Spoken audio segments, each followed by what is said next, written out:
I have long made the allegation, and I stand by it, that the craft that we see in our skies that have been attributed to visitations from other planets aren't coming from other planets. They are coming from the deep oceans and from Antarctica.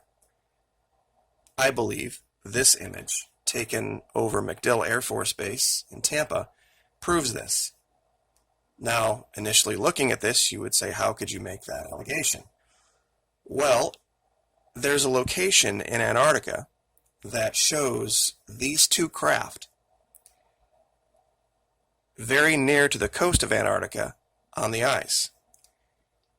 Now, that you could take a picture like this over Florida, where you have a triangular craft and you have a rectangular craft in proximity to each other, and then you could also take an image of the same two craft in proximity to each other all the way down in Antarctica, I think would be nearly impossible to fake or mistake. Now, one of the things that kind of catches people a little bit when they describe craft like this is the size. Looking up in the sky with nothing to have reference around, it would be almost impossible to make any kind of an accurate judgment. And that's just the fault of the human eye.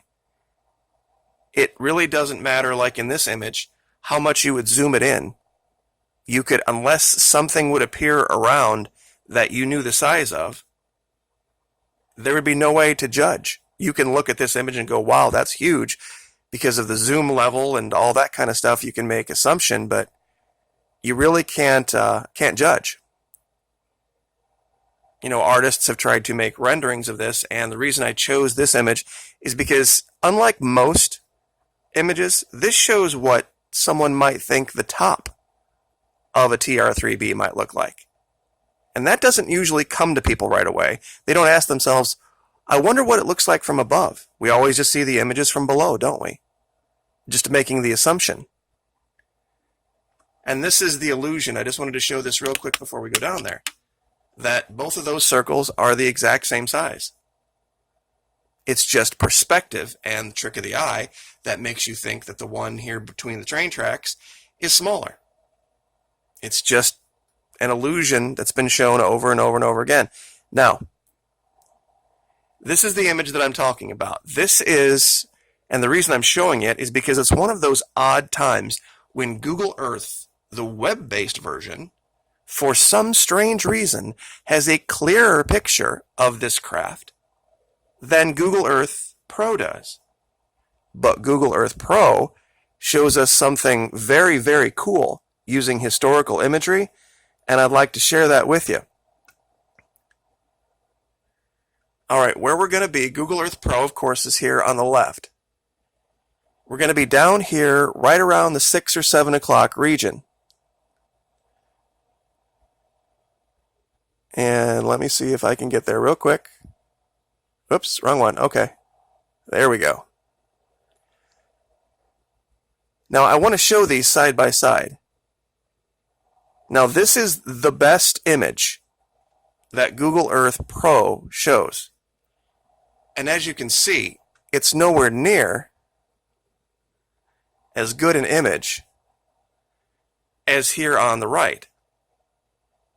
Let me see if I can get these windows the proper size here. There we go. You see how this one is just darker? And you can make out the imagery so much better. I've never seen anything like this with any other image where the web-based imaged it better. Now, here's the kicker. Remember our image here where we showed the triangle next to the square?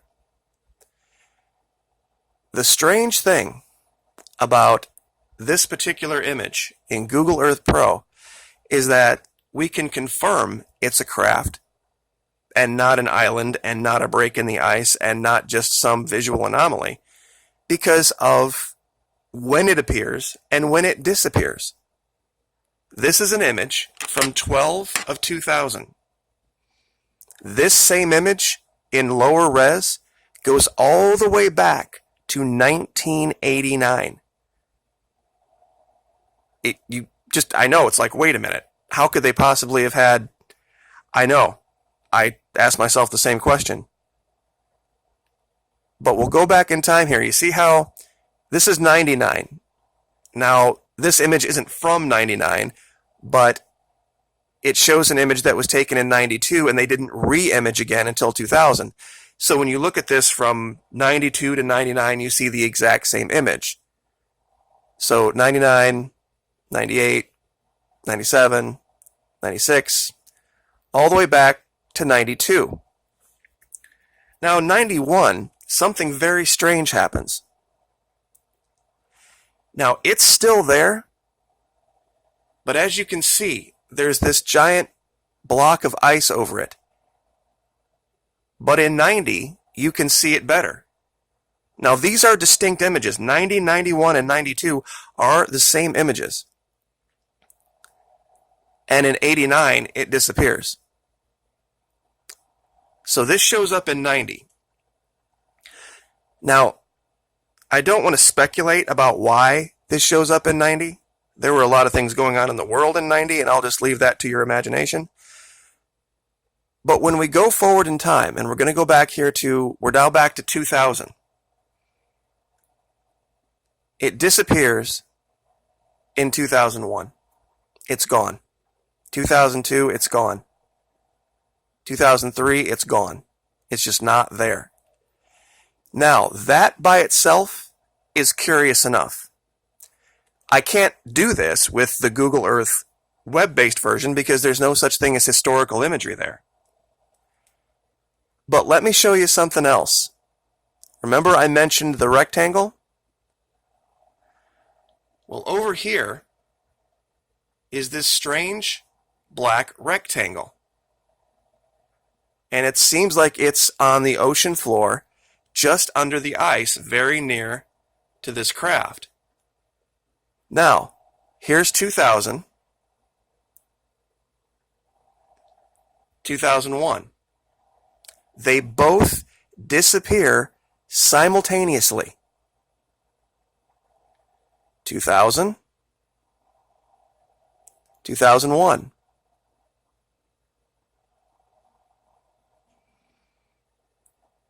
Why would they both, if they had nothing to do with each other, disappear simultaneously? I'll do this in close-up so that you can see this.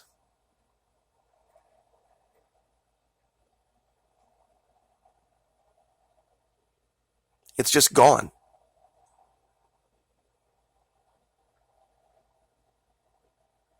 And I have no real good explanation for this other than this craft, these two craft, I guess I should say, are somehow linked, somehow tied.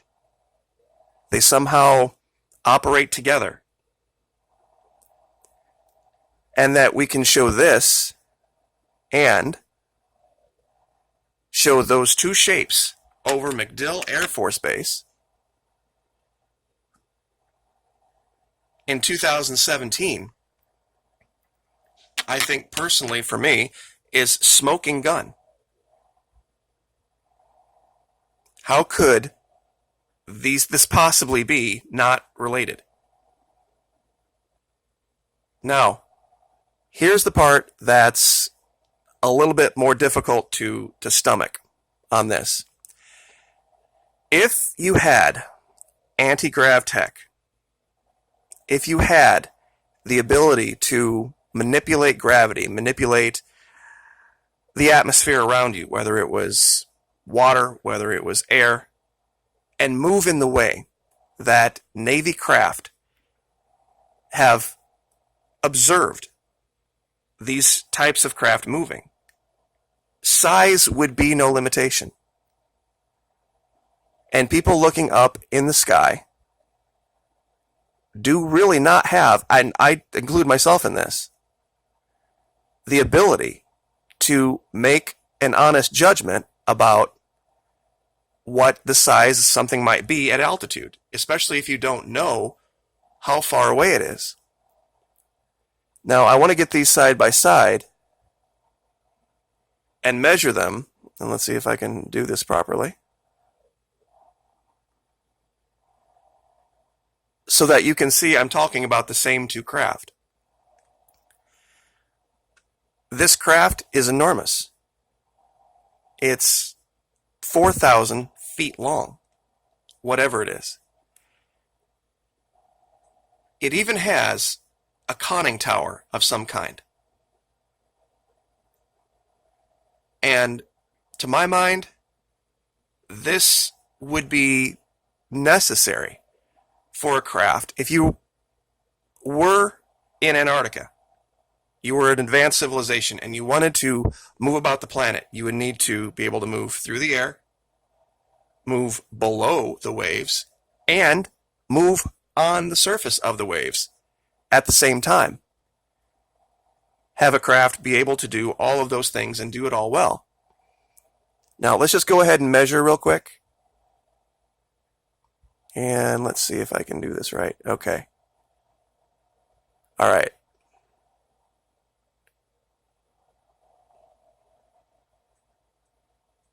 All right. Like I said, these are enormous craft. 3,808 feet, roughly, for this one. And you get about the same measurement over here.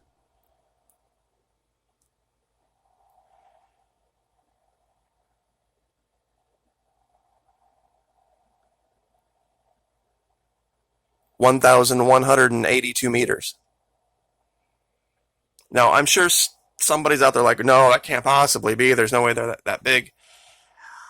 Why would it be a problem for them to be that big? It necessarily wouldn't be. And at least in navigating the oceans on the surface, if I remember my mariner friends telling me this correctly, longer ships are more efficient and can move faster than shorter vessels. The longer, more streamlined vessels on the surface have a better ability to gain speed than a smaller vessel. Now, there is some long explanation for why that is, but it is just the case that if you want to, in fact, the yacht races, those yachts are incredibly long and skinny, and they have all sorts of different things that make them faster than the average one. But I don't think this would be out of the realm of believability, given what we've seen, how advanced these people could be. A craft of this size, if you had the ability to manipulate gravity, or if gravity was not a concern, why wouldn't you build the biggest one that you could build, pardon me. So, anyway, you can look up the picture from McDill. I'll go ahead, and like I said, I'll throw it in a folder. I will give you this link to this location. You can find it Google Earth Web. You can find it Google Earth Pro. It's not hard. Google Earth Pro has all of the historical imagery. In fact, I'll give you both locations in the Pro for the little rectangular craft next to it. And you can look at this for yourself and see that what I'm telling you is the truth. Now, you can make up your mind as to what you think this might be, but there's really not very many other explanations for something of this shape just disappearing in the imagery and not reappearing in any way, shape, or form in later on years. It's not an island. It's not just a break in the ice. This was a craft, and they've known about it since '89. And I guess I'll just leave it there. Like, share, subscribe.